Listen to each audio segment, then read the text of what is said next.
Speaker Nafee, you're recognized in the well, along with Representative McCormick, Representative Lundberg.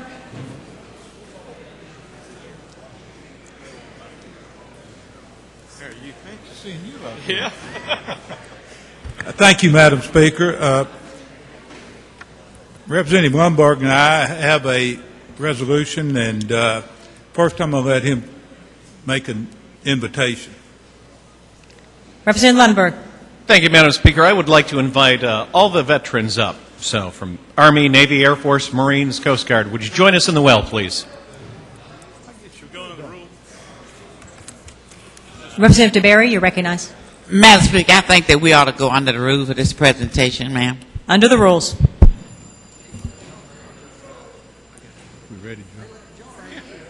Thank you, Madam Speaker and members of the House. What we have here today is referring to the incident of yesterday where so many heroic members of the United States Armed Forces and our dedicated intelligence professionals, our elected officials that go back before this administration.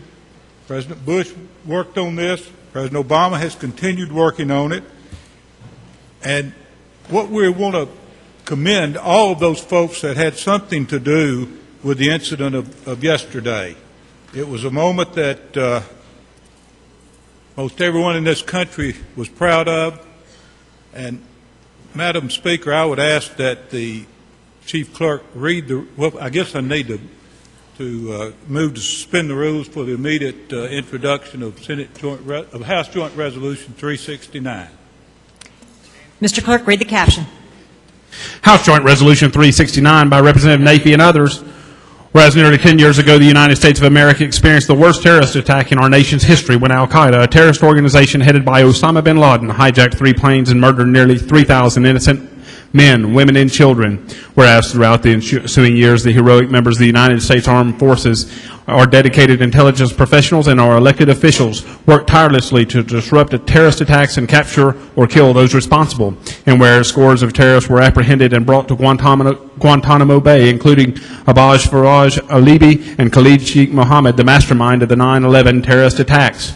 Whereas eventually the detainees provided key information regarding a courier who had worked with both Mr. Mohammed and Mr. Alibi, and whereas after locating the courier's region of operation and tracking his discreet movements, the operatives at the Central Intelligence Agency discovered that Osama bin Laden, who had long been believed to be hiding in a cave in the mountainous regions along the Afghanistan and Pakistan border, was in fact concealed in a $1 million compound completed with 18-foot walls topped with barbed wire in the Pakistan city of Abbottabad. And whereas while the intelligence community continued to monitor the target and gather information, the United States Navy SEALs Team 6 devoted countless hours of preparing for their mission in a replica of the compound inside the United States. And whereas on Sunday, May 1st, 2011, President Obama determined that there was sufficient amount of intelligence to justify the raid and authorized the operation to bring Osama bin Laden to justice.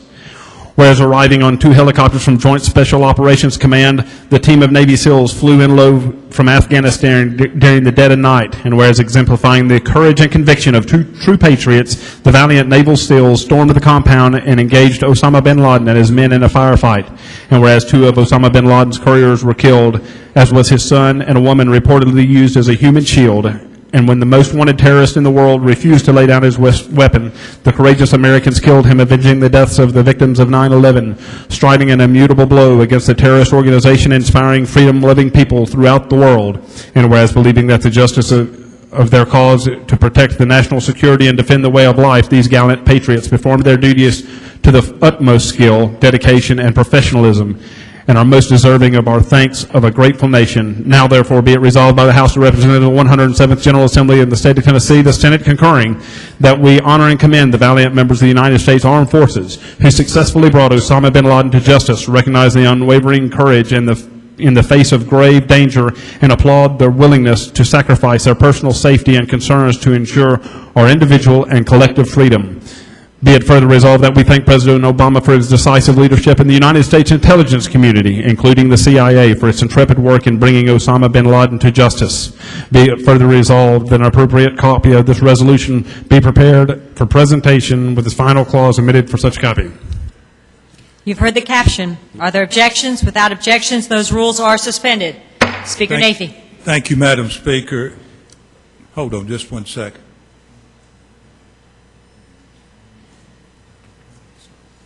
Having checked with the leadership, we're going to ask that all voting in the affirmative be listed as co-prime sponsors.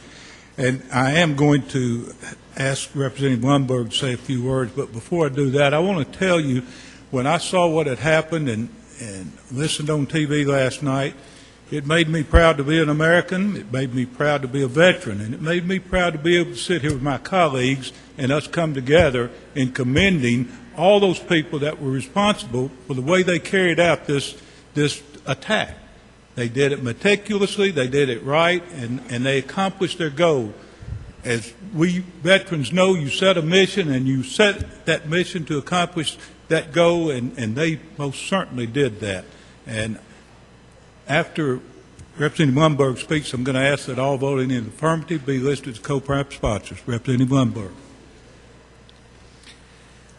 You know, on the way over here, I don't know if you noticed walking through the plaza on the way up, they have all the Holocaust victims and some of their pictures up. I think tomorrow we have, in fact, a remembrance of Holocaust survivors and what happened. And I guess I reflect on what happened yesterday. I say we took out the kind of evil that brought the Holocaust to us. And I look up here, in the Navy we call the people who serve with us shipmates. And I look up here and see a lot of shipmates around, even though they're from the Marines, from the Army, from the Air Force. And we all give each other a hard time, but I'll tell you, this is an incredible group, not only the folks here, but across who are serving right now, soldiers, sailors, airmen, and Marines. And I thank everyone else, including the folks that we haven't, from the firefighters and police and first responders. Thank you, and it's a proud day, I think, for every one of us. Speaker.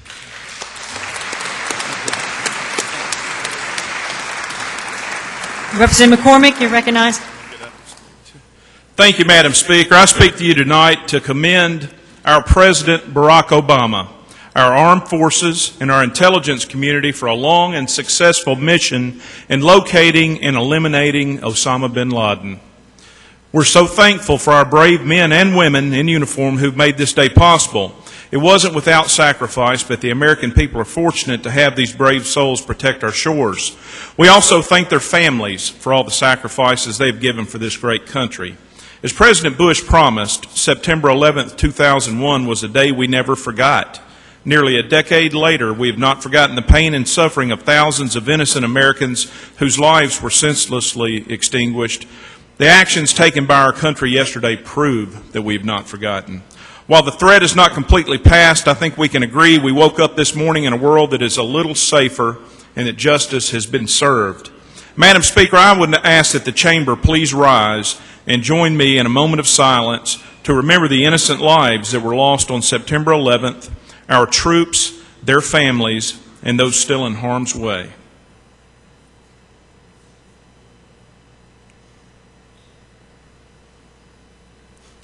Amen. Thank you. Speaker Navy. Thank you, Madam Speaker. Renew my motion. Representative Navy moves adoption of House Joint Resolution 369, properly seconded. Any objection to the question? Seeing none, all those in favor of House Joint Resolution 369, vote aye when the bell rings. Those opposed, vote no. Has every member cast their vote? Does any member wish to change their vote? Take the vote, Mr. Clerk. Ayes 97, no nays. House Joint Resolution 369, having received a constitutional majority, I hereby declare it passed. Without objection, the motion to reconsider is tabled.